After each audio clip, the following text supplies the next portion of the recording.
Hi, this is Kartika. We are going to invite Marjolein now to talk about her book on Banda.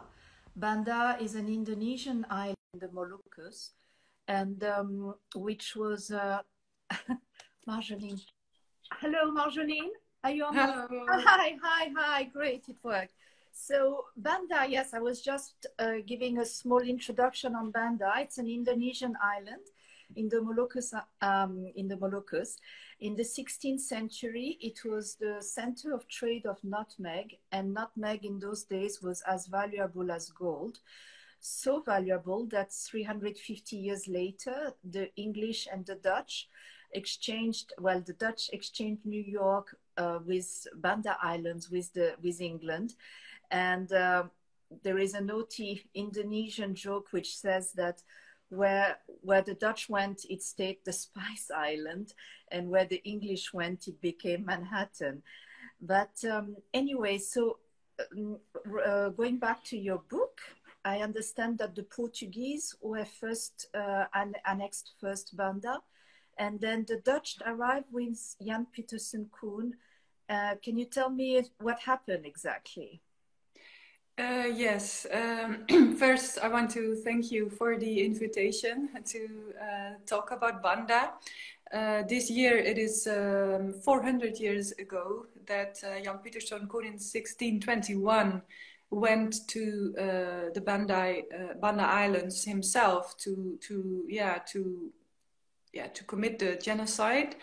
Yet there is a history before 1621, like about 20 years, the Dutch were busy there to infiltrate and to occupy the islands and to force the original population there to, just to sell all their nutmeg only to them. And of course, the Bandanese refused this ridiculous demand, because why would they do that? I mean, they had a very successful trade network with many other peoples from other parts in Asia and from Arabia and very far away. So they refused this ridiculous demand from the Dutch. And before that, it is right that you said that first the Portuguese came there. Already in the 16th century,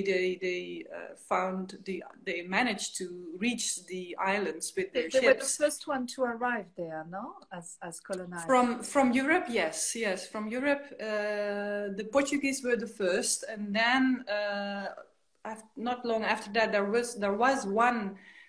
Well, the British did go there too in that area, but it took a long time before they went there frequently, like the Dutch. So from the beginning of 1600, the Dutch visited the islands more frequently, and so they were sort of around the same time trying to get in there. But the British were not that organized at that time, so they were not like frequent, and they were with lesser ships, they were with lesser arms, and they were just a little not that strong yet. And they were possibly more interested by India, the British, yes. But the Dutch also, the Dutch were also focusing on India and what is now Sri Lanka. But what is maybe important to share is that the Portuguese were being the first Europeans arriving in that area and infiltrating in this already existing trade network. They did something new, and that is why it is why they are so different than the other nations that were already trading there. They also, the Portuguese also wanted to build a fort, so a fortified building, a military building. I mean, and yes, the Bandanese forbid it. They said that is not how you can have a house, you can have a trading house, but you cannot build a fort. So they demolished the whole building, and the Portuguese were actually, they did not go there anymore. So they not frequently anymore, and maybe only sporadically one ship went there, but not in large numbers. And what they did, the Portuguese bought the nutmeg more in Java. So they used indirect trading, which was still profitable for them. So when they went back to Europe, the price was still like very profitable for them. But then when the Dutch came and they forced, with violence, they forced the Bandanese to give up all the other trading and also accept their very low price, then things really changed there for the Bandanese. All right. I heard, I mean, that the Portuguese also failed because in a way they wanted to impose religion, Catholicism, while the Dutch only focused on trading. Yeah, that's a sort of famous impression. And I actually, in my book, I criticize this idea a little bit because, yes, it is true that the Dutch were a little bit different in their way of forcing their religion, but it doesn't mean that the Dutch were there for trade only. They did bring their religious ideas, and they're not Catholicism. They were fighting in Europe against the Spanish Empire and the Catholics. Catholics, how do you say it? But they were very strictly religious, and they had a world view which was very anti-Islam. They were, from the beginning, if you read those writings from Jan Pieterszoon Coen, but also from his predecessors and others, they were very, very, very negative about Islam. So I think that went hand in hand. So they had like, there was like an idea that all these peoples living in that area were, well, they knew they were not backward or something. They saw with their own eyes that there were, you know, empires, and there were kings, and there were, yeah, quite high civilization. But at the same time, they wanted to make them, they look down upon all these peoples because they thought that they were, you know, better because of their religion. They felt really that they were something higher than all the other people around there. All right. Now, Jan Pieterszoon Coen, so in the Netherlands, a national hero. But can you explain, you know, what happened when he arrived in Banda, the genocide, the massacre, what 15,000 inhabitants were killed? Yeah, that's also the standard story. I found out also in English books, or also in Indonesian books perhaps, that, and in Dutch books, that they say that, yeah, Jan Pieterszoon Coen went there and he killed almost everyone, which amounted about 15,000 people. I think this was because the Bandanese didn't want to submit to his trade policies and give the monopoly of nutmeg. Yeah, and that is actually a little bit, the story is not correct. I hope I can explain this further because it's quite crucial. And it's also the main argument of my book, that I argue that there has been a history falsification. I really call it like that. So why? Because the story is a little bit different. It's like this, that already for 20 years, the Dutch were terrorizing the area, and other people than Jan Pieterszoon Coen were doing the same. So it's not that only Jan Pieterszoon Coen was the brutal one that is the only one who is guilty of genocide or the attempt to kill all the people. There were already many others before him and who had the same ideas. However, what he did was the final blow, you could say. He in 1621, after that, there were not many, the original population was nearly gone. But this is the important point. They were not all gone in the sense that they were all murdered or they were all enslaved. This is not true. Actually, there were quite a lot of them who decided, before Jan Pieterszoon Coen arrived, they decided to migrate to another part of Indonesia, which is the Kai Islands. And also some others went to Seram and other islands in Maluku. But the most important group went to Kai. And until today, they are there. So if we talk about Banda and the Bandanese, they're not there at the islands, but they are in Kai. We have to go to Kai to meet the descendants of those who left before Jan Pieterszoon Coen did what he did. And also, I learned this, very surprisingly, I learned this from descendants here in the Netherlands. Yes. I read about Banda, of course, before doing the interview, and I realized I was unaware that actually during one of the siege of Jan Pieterszoon Coen in Banda, that he had actually Japanese mercenaries they hired. That's fascinating. I had no idea that there was like a Japanese Dutch collaboration in those days. How did this come about? Do you know more about it? Yes, the Japanese were, yeah, sort of, these probably, they call it ronin, and these were like fallen samurai. So they were in Japan. The VOC had established a relationship with the Japanese rulers, and they were allowed to hire these ronins. So these were the samurai. Like the movie Ronin, yes. Yeah, they could fight, but they were no longer serving under a lord or ruler. So they were like, yeah, wandering around, you could say. And the VOC was allowed to pick them up or to invite them to work for them. So it was not like an equal relationship. They were individuals that were hired, but for the VOC, they just were the ones that in 1621 they received the order to kill the Bandanese leaders that were left on the island, and the ones that did not migrate to Kai.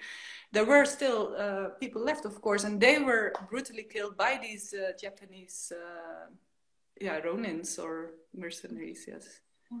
And Jan Pieterszoon Coen and the Banda Island and the history of colonization in the Netherlands, how is it treated in the Dutch history books? Do the young Dutch people know about the importance of Indonesia as a colony for the Netherlands? And do they know that this national hero, what he has done exactly in order to get the monopoly of nutmeg, which contributed so much to the Dutch economy?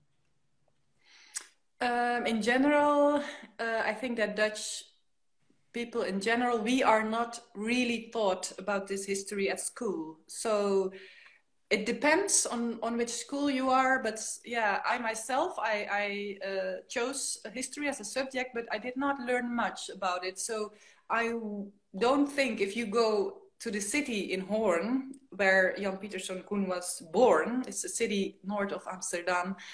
If you go on the street and ask regular people, who is this guy on the statue? I don't know if everyone really knows who that is. And even if they know his name, do they know what he did? And do they? I doubt it. Yet among historians, among people who are interested in history, of course, it is a very known name, and there are books about him. There are quite some books about him, and all these books that summarize the history of Indonesia or the Dutch occupation of Indonesia, of course, they mention him and they mention Banda. But to come back to what I just told you about the history falsification, I noticed that they all focus on Jan Pieterszoon Coen, and they do not really call him a hero. So it is, even though he's on the statue, I mean, I think if you're on a statue, it means a way of honoring a person, right? But it's not that. So the colonial glorification is, I think, in some aspects still very open and very, very visible. Mm-hmm. But on the other hand, it is not that at this moment in history that historians or people will say that, wow, Jan Pieterszoon Coen was our hero, was a good guy. No. All right. So in general, those who know who he is, they will say that he was a bad man and that he was killing innocents. That's what people say. But the problem is that I think that and I also described that in my last chapter of my book, that the way like historians and museums telling the story, they always tell it like, yeah, there were good things and bad things. And this was, so colonialism in general was maybe not good in every aspect. And then they call the genocide of the Bandanese the bad side, but they do not condemn the whole colonial structure. They do not condemn the occupation as such. So they fragmentize it and they say this was a bad side of it. And also they keep erasing the surviving community that lives on Kai. So for example, my book, it was reviewed in a Dutch newspaper, quite a big review in NRC, and the whole article, they do not even mention my most important argument, which was, why are we ignoring and erasing these surviving Bandanese? Why are we talking as if there is no one left? I think that is, in a sense, it is a double genocide. You know, you kill the people, you remove people from their land, and you also ignore the ones that are still there and that can still talk themselves. I mean, I met three... you feel they are deleting a part of the Banda history and the colonialist presence in Banda. Yes, and they still do not, these museums, there are several museums that paid attention to 1621 this year, but they do not really, do justice to this history falsification. Some mention that there are people on Kai, but they just mention it like briefly, and they do not pay attention to it as like, oh my God, what did we do? We thought they were not there anymore, and now we have to change our story because they are there. And I think more importantly, that is why the Banda community in Kai has a different story. And this story is different than the general story that is told in the Dutch history books. So once the Netherlands is recognizing the Kai people, the Bandanese on Kai, they will have to change their storyline. And I think that is why the museums and historians are hesitant to do that. When you say that they are not recognized, is it because you feel that the Dutch government should give them a compensation for what they have lost, or? I think that is up to the community in Kai to decide whether they want that or not. I'm not against reparations. I think reparations, I mean, if you steal something, you should pay it back. It is, for me, colonialism is about taking something that does not belong to you. And if there has been harm has been done, and if you recognize this harm has been done, it is naturally, in every court case, you will see that someone needs to pay damages. And so that is, yeah, for me, if justice will be done, it's a logical consequence. But I understand that the Netherlands is actually quite ready to face their colonial past. I mean, the government has just invested how many millions of euros in this research? Can you tell us more about this research, please? Yeah. This is so. It is not related to the VOC history, but it all started with a foundation in the Netherlands. The name is KUKB, the Dutch Committee of Dutch Honorable Debts, if you translate it to English. And that is the foundation of Chairman Jeffrey Pondar. And he started inviting Indonesian relatives to sue the Dutch state. And they were successful. So there were countless court cases, they won. And I think that because in these court cases, after they won, the Dutch government was forced to pay these individuals damages. That's just, they had to do that. Mm. And they didn't like that so much, of course. And they also didn't like it, not only because of the money, but I think because of it damaged the Dutch image of being progressive and you know, right people. So after that, in 2012, there were three Dutch institutions, research institutions, that asked for a lot of money to start a large investigation. Then in 2016, the Dutch government said, okay, actually they didn't really talk about these court cases, but they said through one of our staff, his name is Remy Limpach, he wrote a very thick book, and through him, the Dutch government said, through this book, yeah, we now think that it is, he opened our eyes that during the independence war, so many bad things happened. So now, okay, now we will, spend like 4.1 million euros to do research. And that research, it started in 2017, and it will be presented, the results will be presented in this February. But the research is based on the 350 years of Dutch occupation, or is it on the, on the 1945 to 1949? Yep, yes, that's the case. And that's also in 2017. So this man is an Indonesian, Jeffrey Pondar, together with another person, an Indonesian. Her name is Francisca Patipilohi. Both of them, they met each other in that time, and they said, let's write a critical open letter to the Dutch government to protest against the outline of this research. And one of their main problems was that the research started in 1945, focusing first on Indonesian anti-colonial violence, and not even mentioning 350 years. And this open letter, actually they asked me to, you know, help them improve the letter, and so I did, and I decided, like, okay, I think this is really important, and I wanted to give this more attention, and that's why we translated into English, Dutch. It was written in Dutch, so we translated into English and Indonesian, and I uploaded it on my website of History Bersama. And so this open letter, I think it's still a very important document, and it is very complete, but it was ignored.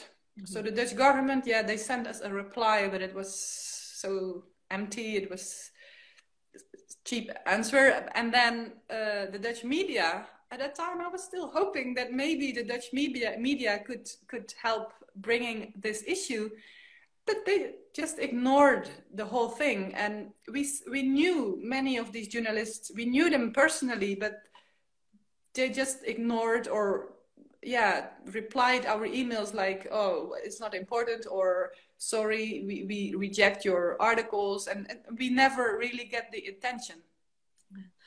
Can you describe me a bit? I mean, so from 1945 to 1949, the Dutch called it politie-actie, or yes, which is ironic, right? Because they basically refused to accept it was human rights abuse. They call it like, will you translate the words politie-actie and explain what it means exactly, please?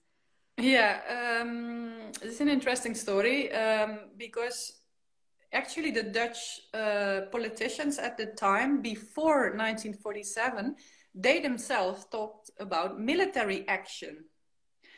Yeah, there was, at some point, there was a smart guy, maybe, he said like, well, wait a minute, but we actually claim that Indonesia is our country, right? They said the Dutch East Indies belongs to the Netherlands, it's our country.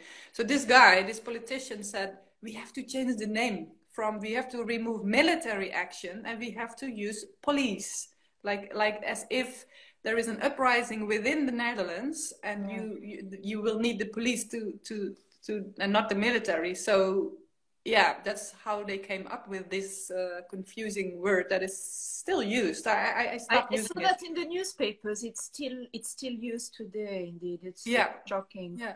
But anyway, well, I wanted to thank you, you know, for your time and effort and the book. I mean, it is important because, you know, I noticed the Dutch, you know, government is now going to highlight only the Dutch, the Indonesian revolution to 1945 to 1949 without explaining or without getting into details that before that, Indonesia was occupied for 350 years and that the history of colonization started with the genocide in Banda. So it is an important work, and thank you for highlighting this, coming from a Dutch person yourself.